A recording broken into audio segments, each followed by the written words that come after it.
right, welcome to Mad Lab Boxing. I'm your host, Anthony Vasyl, with Mike, the Mad Lab Bayarado. What's up, dude? What's going on?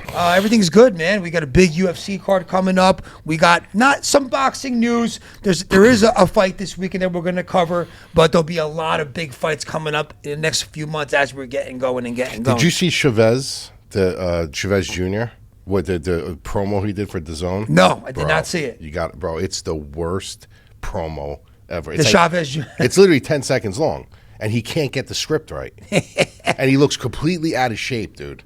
Yeah, who's so well? Like he's taking this fight seriously. He just wants another pay-per-view payday. is on. He goes, pay-per-view is on. If you guys don't know, Julio Cesar Chavez Jr. is fighting Jake Paul.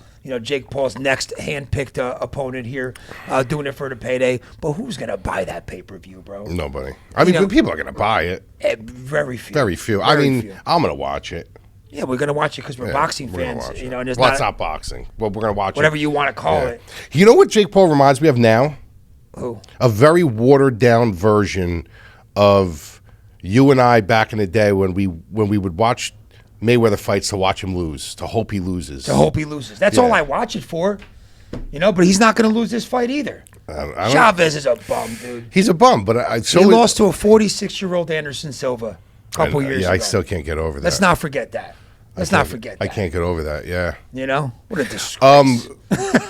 Mike, the body snatcher McCollum died.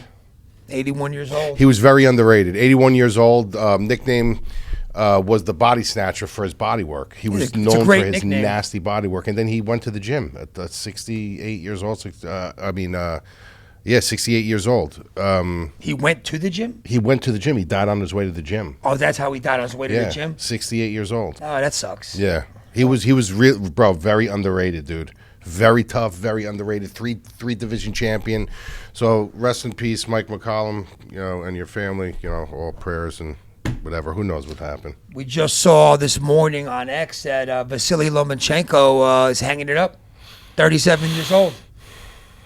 You know what's crazy about him? I feel like he was a great fighter, great to watch him fight. But I just feel like he could have done more in that era here when he came to the U.S. Where do you think, this is the problem with him, where do you think he beat Haney, and that was bullshit. No, but think about, if you go in the boxing history, the pro boxing history, he's going to get gypped. Well, he is, because he didn't fight pro that long. No, he didn't, but he had this amazing amateur record where he like 301 Olympic, or whatever. Two-time Olympic gold medalist. Like, the guy was as legit as they get. Best, he's not going to be a Hall of Famer just because. He's not terrible. Well, you don't think? Yeah, he is. Come on. His skill set is Hall of Fame worthy. He's going to get chipped, dude. He just didn't fight that much in the pros. If you look at his pro resume, he didn't fight that much because he started so late. He did. As a professional. So he didn't build up that good pro resume. He did, bro. Skill set and optic-wise, he's one of the best talented fighters we've probably ever seen in the ring. But he just didn't build up that pro resume enough. And then he got robbed. He got robbed with Haney, right? Oh, he got robbed with Haney. But it's not even that. It's just the point of, if you look at his record, you're like, how the hell did this guy have, almost 300 amateur fights, 300 amateur fights, and two-time gold, and he only has, this as a boxer, as a pro record. Maybe so he's going to get, because if you think about it, it's pro Hall of Fame boxing. I don't know, where he's going to go. You know what made him so good, right? The way his father's regimen from when he was a child. His father, when he was a kid, he took him out of boxing.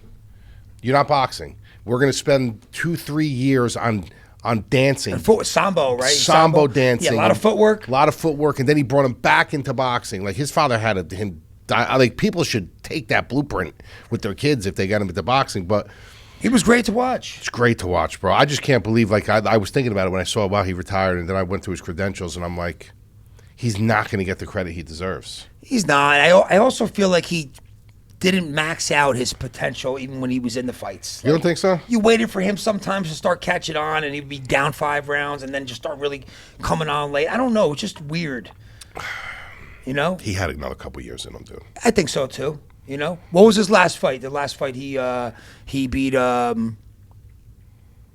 I forgot who it was. Me too. I forgot. I haven't even thought about him until this morning when I saw it on X that he's hanging him up. I can't believe it, though. A couple more fights would have been nice. Yeah, he had more in him, bro. He definitely had more in him. But like I said, it doesn't matter. Even if he did 2 more, 3 more, 4 more, he's still not going to get the credit that he deserves. Probably not. Probably not. But great fighter. Hang it up. Good luck in your retirement. Last week we had the Charlo fight. Charlo Lomana. Charlo didn't look too. He looked good. He looked good. He didn't look like he had ring rust. But look who he looked good against, bro. I know, but at least he fought somebody tough and somebody who had a good winning streak. And look, they weren't going to give him a big-time fight out of a 29-month layoff either. I think it was actually a good tune-up fight for the kid. Yeah, I mean it's a little too much of a tune-up fight. That's like getting an oil change. Like that kid was not good, bro. Well, now he'll get a big fight again, but they were trying to line him up against Plant, and then Caleb Plant goes in there and loses. Did you watch it? No, I did not watch the Plant fight. Bro. And Plant, and he was a minus 1,200 favorite. The guy was or he was minus 20, whatever he was. It was something ridiculous. I could have never been more wrong about a fight, bro. And it was a split decision, right? No. It wasn't? It was, but no. But it shouldn't have been. That fucking judge robbed, like that was highway robbery, that judge. You could see what he was trying to do, but no, there was no question in my mind and a lot of people's mind, because I was on X afterwards. I was like, dude, did people really think it was close? And everyone's like, this judge is crazy. So basically what happened was we came on here last week and we said that this is going to be a fight where Resendez only has a puncher's chance. Like we talked about Plant getting the finish. And I said, if this go, I'll take the rap for it. I said, if this goes to the cars, there is no way Resendez wins the decision. I said, Caleb Plant's too much of a. He outworked him, outclassed him, outboxed him. I mean, he looked horrible. He was a minus 2,500 Caleb Plant in this fight. That's insane. So now here's the question. Yeah, that you're supposed to line up Charlo versus Plant. People still want to see it. What's wrong with boxing? They're like, we want the best matchups. But is it really the best matchup at this point? Like, you lost, bro. You lost. Like, how is that the best matchup now? You lost. Yeah. I don't want to see him against Resendez. I don't want to see Charlo versus Resendez. I don't want to see that either. But I'm saying, like, there's no allure to me now with that. Yeah, he blew it. They're going to do it probably.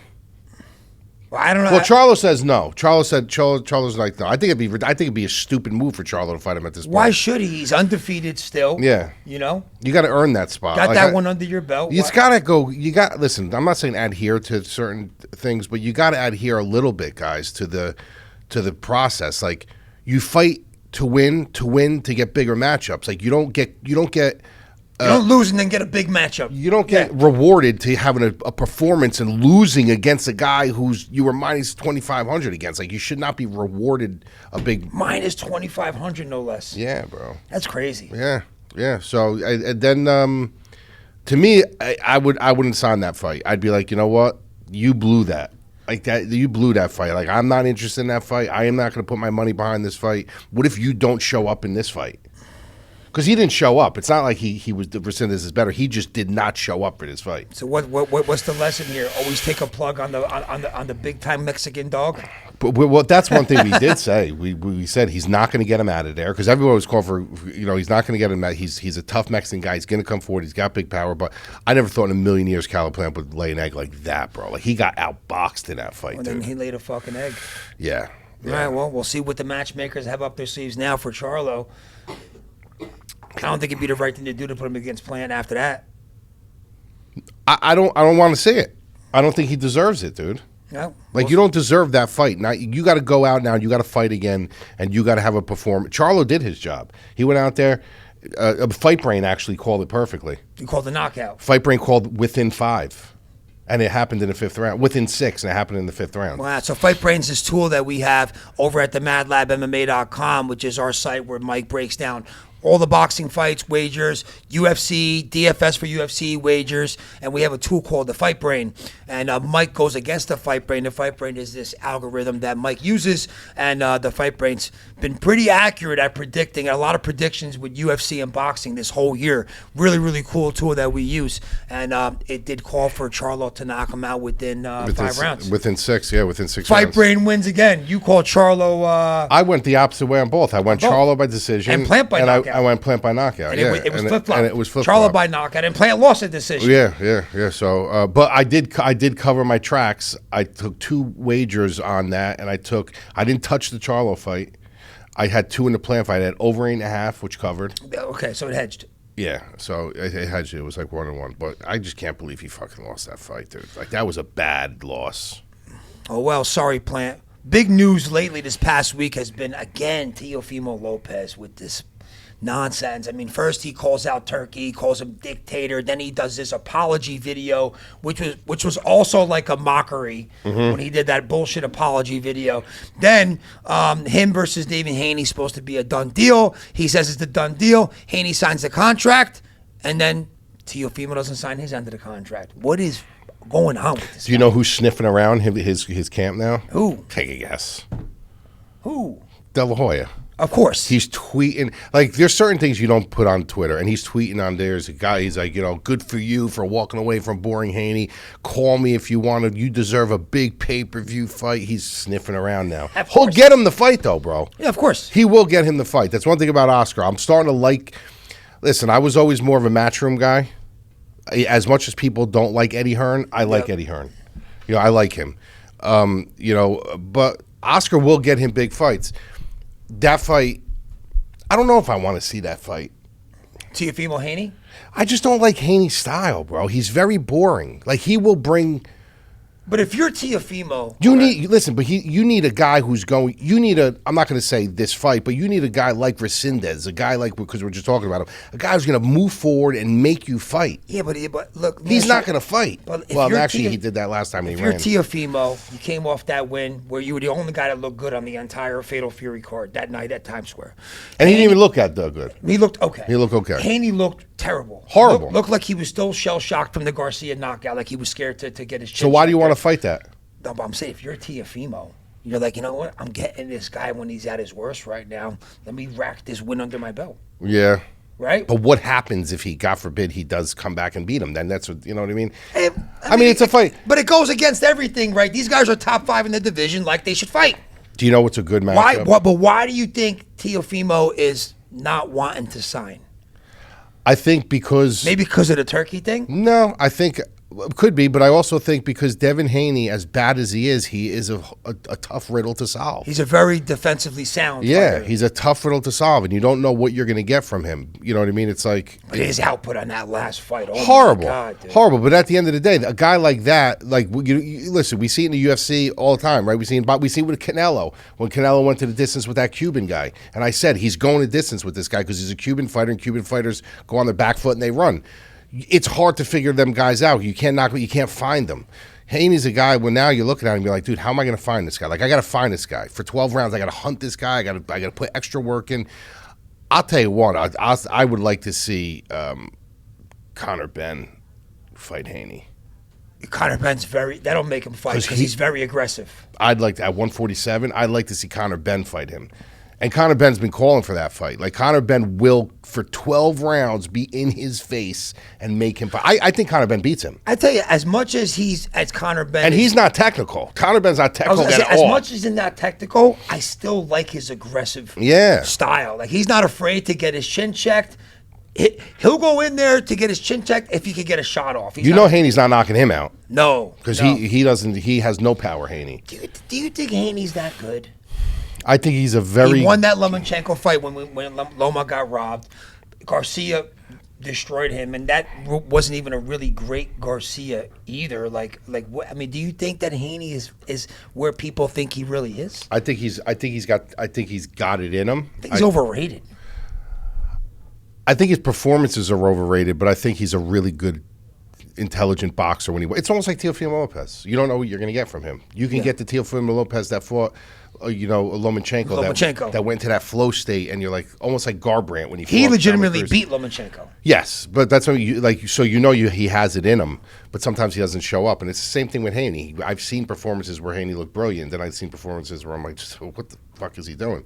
So I don't think he's overrated in that sense. I think his performances are overrated, but he needs a dance partner that's going to make him fight, and I think Conor Benn will like for 12 rounds bring it to him, dude. I think Conor Benn might knock him out. I think Haney would be maybe afraid to take that fight. Absolutely. Why is he going to fight down in the division? That's I'm hoping that fight actually. Conor Benn's been called him out quite a few times, dude. I'd like to see it. Yeah, so that's a good fight. I'd like to see that. All right, we do have one fight this weekend for the interim WBA heavyweight title. Fight, dude. I know, interim, regular, 4 different sanctions. There's a couple fights this weekend, but this is one that, I really hope that what Turkey and Dana are trying to do by just, putting it all into one division with the rankings, one set of rankings, not 4 different divisions, not interim belts and regular belts. It's so hard to keep up with. It's ridiculous. So you got Haney versus Wardley. Mm-hmm. Yeah, two heavyweights. 2 heavyweights, both undefeated. Haney has far better amateur record, but Wardley has more pro fights. Wardley has almost knocked out everybody that he's facing except for one. And Wardley came through the white collar circuit. So, what's your take on this fight? Have you done a lot of film research? I did. I did because it's the only game showing, really the only really good show in town this week. And there's no good show in town, but when you look at these guys and you look at their records, one guy has a decorated amateur record, almost like. Not Lomachenko, but I'm saying he's got a decorated. Another guy just literally came up, avoided all the amateur circuits, and then boom, he's right into heavyweight.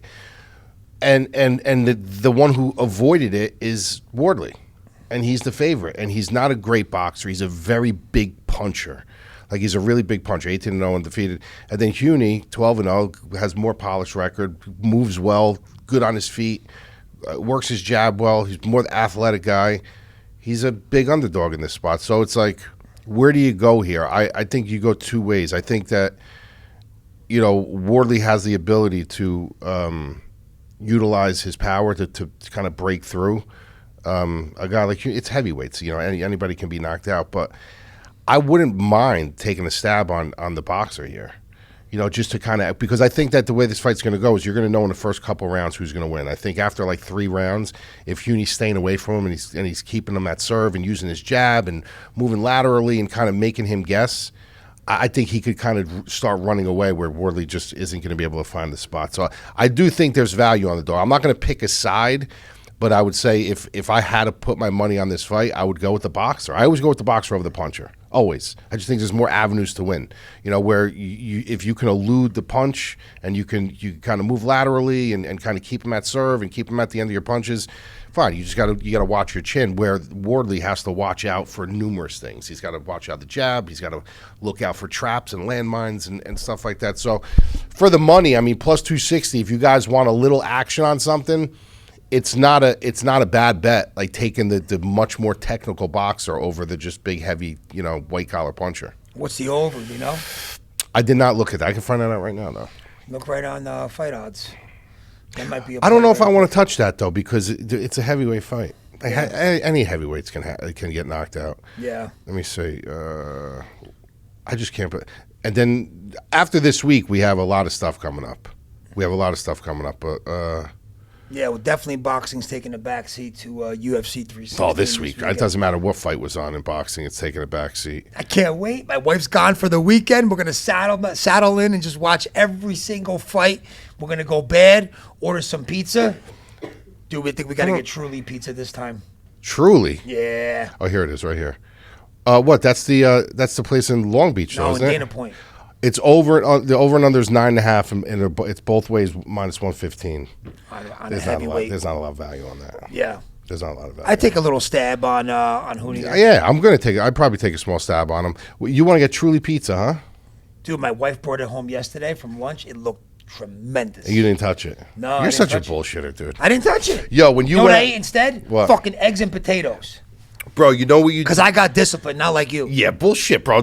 Discipline. I talked to your wife. Don't think I don't talk to your wife. She told me you went out to dinner, right? And I asked her, because every time this guy goes out to dinner, you know what he tells me? I'm like, what you have? I fucking went out, had a nice swordfish. God, what did I have? So I said, ask her what she tell you. Did he have swordfish? She goes, no. I go, he probably would have told me if you didn't tell me. I had halibut.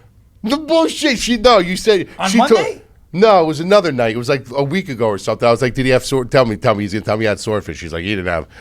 Get out of here. I do one cheat meal a week. Yeah, one one cheat meal a week. Come on. All right, kid, 48 years old. Kid. So do I. Yeah. No, you do way more than you do like 4 or 5 cheat. Are you out of your fucking mind? And then when you go bad, you go really bad, dude. What are you talking about? I go to Shugo and I have a couple slices of pizza. Everybody knows, dude. Stop it. You ain't fuck outta fooling here. nobody. All right. When you come in the next day and I see the fucking chipmunk cheeks, I know. No, you know what that's you from? had a lot of salt. No, you know what that's from? I went to your office yesterday. I took a little soy sauce. Yeah, there you go. Well, I needed it. I had no sauce. But, bro, no, that's from my sleep apnea, dude.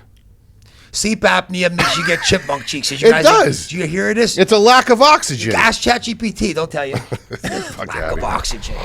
All right, look, a short show today, but coming up soon, we'll do a couple breakdowns for Canelo. Oh yeah, Crawford coming up. We're gonna do. Let's say it now. We're gonna do a fighter profile on each fighter and then a breakdown. So three-part series in that. Yeah, I think we have to. All right. This is definitely going to be the biggest fight of the year. I'm excited for it.